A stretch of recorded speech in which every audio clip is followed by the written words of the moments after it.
Apakah benar pembalap dengan tubuh kecil tidak membantu pengembangan motor secara maksimal? Dani Pedrosa dielu-elukan di KTM dan dianggap sebagai pembalap kunci dalam pengembangan motor KTM RC16. Tentu, di mana-mana jelas bahwa motor merupakan hasil karya para insinyur pabrikan masing-masing. Bahkan Yamaha mengklaim peran test rider tidak terlalu signifikan. Tugas insinyur adalah yang utama mendesain motor. Apalagi di Honda. Fisik Dani yang mungil dianggap tidak cocok untuk pengembangan motor. Hal sebaliknya terjadi di KTM. Dan mereka benar-benar menghargai Dani Pedrosa lebih dari yang dilakukan Honda dan Yamaha. Bagaimana bisa begitu? Berikut alasannya. Jangan lupa subscribe channel YouTube Rider Tua untuk mendapatkan informasi dan video menarik terbaru lainnya dari kami. Terima kasih. Honda dan Yamaha secara terus terang menolak Dani Pedrosa sebagai test rider dan pembalap resmi mereka. Dengan alasan postur tubuhnya yang mungil tidak cocok sebagai pembalap penguji. Sementara pembalap reguler mereka saat itu lebih standar ukuran tubuhnya. Sehingga kemungkinan data yang diambil dari Dani Pedrosa juga sulit diterapkan untuk pengembangan motor. Jadi intinya Dani Pedrosa tidak dipakai lagi karena ukuran tubuhnya tidak cocok dengan Lorenzo, Marquez, Quartararo, dan Morbidelli. Kalaupun jadi test rider menurut Yamaha dan Honda, datanya tidak akan relevan. Bagaimana KTM mau memakainya? Tentunya sudah difikirkan masak-masak oleh KTM, bukan?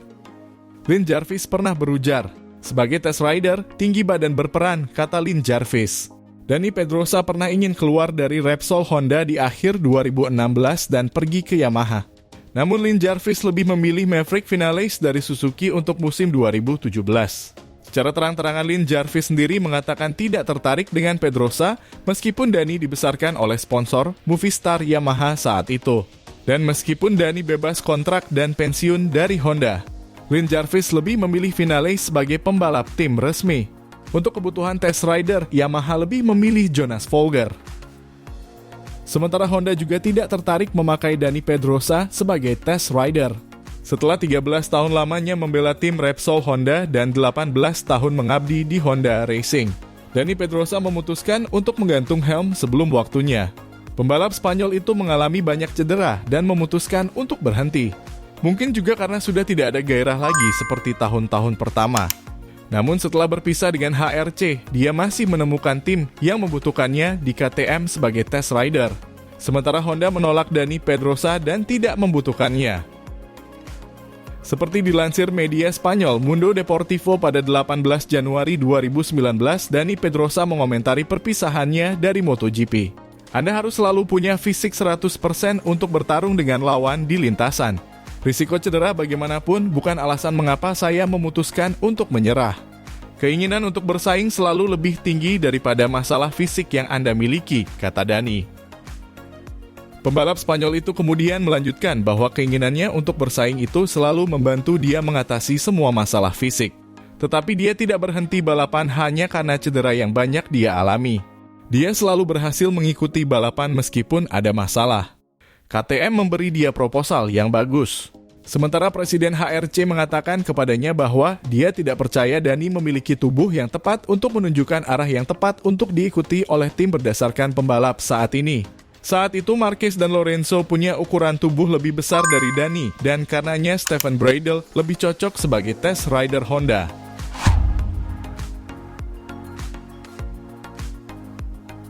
Performa test rider KTM Dani Pedrosa dalam penampilan wildcard-nya di Jerez memukau. Setelah finish ke-10 di GP Styria pada 2021, juara dunia 3 kali itu hanya menyelesaikan balapan keduanya sejak pensiun sebagai pembalap reguler setelah musim 2018. Dan langsung membukukan waktu terbaik di FP1 di GP Spanyol. Tapi itu belum semuanya. Pembalap berusia 37 tahun itu langsung masuk ke Q2 pada hari Jumat dan mengamankan posisi ke-6 pada hari Sabtu. Dia memastikan hasil ini dalam sprint MotoGP pertamanya diikuti dengan finish ke-7 di balapan utama pada hari Minggu. Dalam sebuah wawancara saat manajer tim KTM Red Bull Francesco Guidotti ditanya apakah dia sudah memperkirakan Dani bakal begitu kuat di Jerez. Dia menjawab, di satu sisi, ya, tapi di sisi lain tidak terlalu. Kami mengenalnya, tidak perlu memperkenalkannya. Kami juga mengizinkannya untuk melakukan beberapa uji coba khusus dalam hal time attack. Karena kami tahu sangat penting agar bisa membalap cepat untuk mengamankan posisi grid yang baik di kualifikasi, jawab manajer asal Italia itu. Dia menambahkan, boleh kami katakan itu bagian dari kesepakatan. Ketika kami bertanya kepadanya tentang wild card, dia berkata, oke, tapi saya harus mempersiapkan diri dengan baik dan tidak hanya pergi ke balapan dan berpartisipasi. Dani bersiap dalam latihan selama musim dingin, terkadang di lintasan dengan pendekatan yang berbeda. Tapi itu juga bagian dari gaya balap dan gaya hidupnya yang profesional. Bagaimana Guidotti berhasil meyakinkan Dani untuk memainkan wild card lagi setelah 2021? Tidak. Kami tidak meyakinkan dia. Kami tidak akan melakukan itu. Kami hanya bertanya padanya. Dia langsung bersedia untuk itu. Kita tidak dapat meyakinkan siapapun untuk balapan di level tersebut, jawabnya. Awalnya Dani sudah tidak mau balapan lagi. Untungnya dia menginginkannya lagi sekarang. Dia berkata, oke, saya akan melakukannya jika saya bisa melakukan ini dan itu. Kami menyetujuinya dan kami memahami bahwa pembalap dengan levelnya, seorang legenda di kelasnya, hanya akan membalap dalam kondisi tertentu. Dia melakukannya untuk tampil, bukan hanya untuk balapan, tegas manajer asal Italia itu. Pada akhirnya, Dani jelas menikmatinya. Fans dan atmosfernya luar biasa. Orang-orang menjadi sangat antusias. Dia seorang legenda. Dia pantas mendapatkan semua dukungan ini dari para penggemar. Mungkin dia tidak melihatnya seperti itu saat menjadi pembalap aktif karena terlalu fokus pada performa dan hasil. Dia tidak punya waktu untuk itu, itulah interpretasi saya. Dia sangat menikmati balapan terakhirnya. Senang melihatnya sedikit lebih santai tetapi masih cepat, jawab Guidotti.